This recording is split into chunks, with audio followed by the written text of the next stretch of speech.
Hi friends, అందరికీ నమస్కారం. Welcome to my channel SS study circle.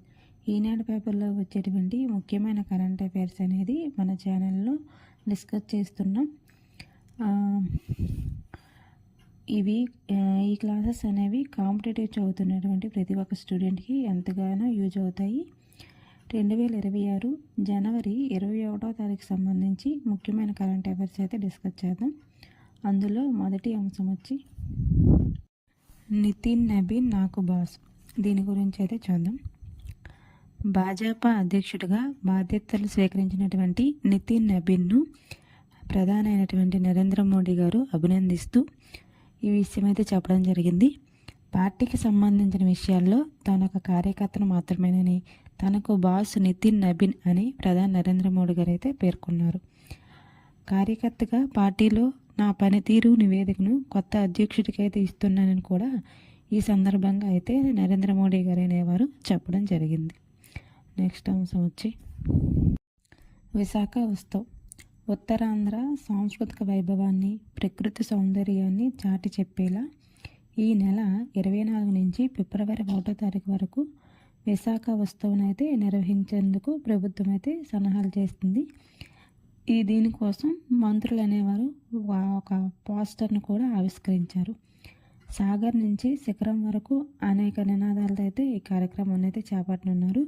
దీనికోసం 20 ప్రధాన కేంద్రాలను కూడా ఏర్పాటు చేసి ఈ నిర్వహణ అనేది చేపడుతున్నారు. నెక్స్ట్ అంశం వచ్చి గ్రీన్ కవర్ ప్రాజెక్ట్. దీని గురించి అంతకుముందు క్లాస్లో కూడా మనం ఒకసారి డిస్కస్ చేసాం. అయితే రాష్ట్రాన్ని 50% పచ్చదనంతో నింపేలాగా కార్యక్రమాలు చేపట్టాలని, ఈ కార్యక్రమాన్ని ఉగాది నుంచి కూడా పచ్చదనం ప్రాజెక్టు అంటే గ్రీన్ కవర్ ప్రాజెక్ట్ అనేదాన్ని స్టార్ట్ చేస్తామని, దీనికి సంబంధించిన ప్రణాళికలన్నీ కూడా సిద్ధం చేయాలని ఉప ముఖ్యమంత్రి అయినటువంటి పవన్ కళ్యాణ్ గారు అయితే చెప్పడం జరిగింది. దీనికి సంబంధించి పూర్తి డీటెయిల్స్ చూడాలనుకుంటే అంతకుముందు క్లాస్లో కూడా దీని గురించి ఇచ్చాం. అందులో దీని గురించి అయితే చూడొచ్చు. నెక్స్ట్ అంశం వచ్చి ఆంధ్రప్రదేశ్ స్పేస్ టెక్ సమ్మిట్. దీని గురించి చూద్దాం. గుంటూరు జిల్లా చేబ్రోల్ మండలం పరిధిలోని విజ్ఞాన్స్ యూనివర్సిటీలో ఈ నెల 22 నుంచి 24వ తారీఖు వరకు ఆంధ్రప్రదేశ్ స్పేస్ టెక్ సమ్మిట్ 2026 అయితే నిర్వహిస్తారు. అమరావతిలోని సైన్స్ సిటీ ఆఫ్ ఆంధ్రప్రదేశ్ ఆధ్వర్యంలో మొదటిసారిగా సౌత్ ఇండియా రాకెటరీ ఛాలెంజ్ 2026ను 3 రోజుల పాటు ఇదే సమ్మిట్లో అయితే నిర్వహిస్తున్నారు. దీనికి సంబంధించి క్వశ్చన్ ఏ విధంగా అడగచ్చు అంటే, ఆంధ్రప్రదేశ్ స్పేస్ టెక్ సమ్మిట్ అనేది ఎక్కడ నిర్వహించారని అడగచ్చు. గుంటూరు జిల్లా చేబ్రోల్ మండలంలో అయితే దీన్ని నిర్వహించారు. నెక్స్ట్ అంశం వచ్చి భారత్ EU వాణిజ్య ఒప్పందం అతి త్వరలో. దీని గురించి అయితే చూద్దాం. ఈ నెల 26న జరుగుతున్నటువంటి గణతంత్ర దినోత్సవ వేడుకలకు ముఖ్య అతిథిగా యూరోపియన్ కమిషన్ ప్రెసిడెంట్ అయినటువంటి ఉర్సులా వాన్ డెర్ లేయన్ అనేవారైతే హాజరు కానున్నారు. ఈ కార్యక్రమం అయిన తర్వాత నరేంద్ర మోడీ గారితో అయితే వాణిజ్య ఒప్పందం గురించి అయితే చర్చించనున్నారు. భారత్తో చారిత్రాత్మక వాణిజ్య ఒప్పందాన్ని కుదుర్చుకునేందుకు ఐరోపా కూటమి అనేది సిద్ధమవుతుందని కూడా చెప్పడం జరిగింది. ఈ ఒప్పందం వల్ల 200 కోట్ల మందికి ప్రయోజనం కలగడమే కాకుండా ప్రపంచ జీడిపిలో 4వ వంతుకు సమానమైన మార్కెట్ను ఇది సృష్టిస్తుందనేసి యూరోపియన్ కమిషన్ ప్రెసిడెంట్ అయినటువంటి ఉర్సులా వాన్ డెర్ లేయన్ అనేవారు చెప్పడం జరిగింది. భారత్కు ఐరోపా కూటమి అతిపెద్ద వాణిజ్య భాగస్వామ్యంగా ఉందని కూడా చెప్పడం జరిగింది. నెక్స్ట్ అంశం వచ్చి ఉత్తరప్రదేశ్లో AI హబ్. దీని గురించి చూద్దాం.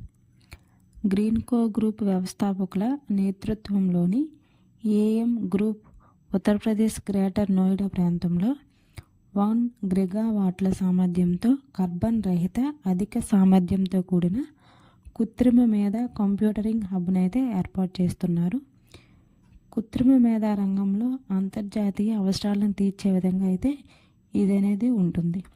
ఈ ప్రాజెక్టు కోసం 2.25 లక్షల కోట్లు అయితే కేటాయించారు.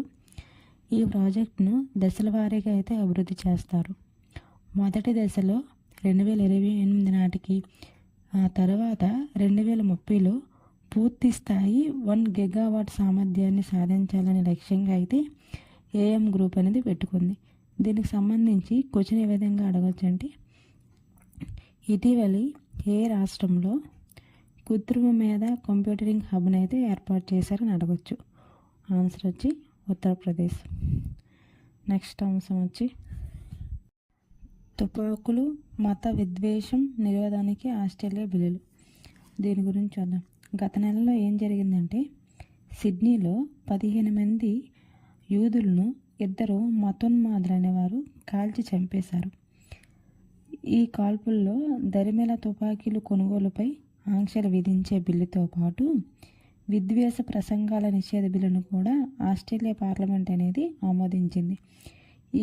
ఈ కాల్పులు ఎవరు చేశారంటే ఇద్దరు చేశారు. వాళ్ళిద్దరు కూడా తండ్రి కొడుకు. తండ్రి ఏమో భారత్లో జన్మించి ఆస్ట్రేలియాకు వలస వెళ్ళాడనమాట. కొడుకు ఆస్ట్రేలియా పౌరుడుగానే ఉన్నాడు.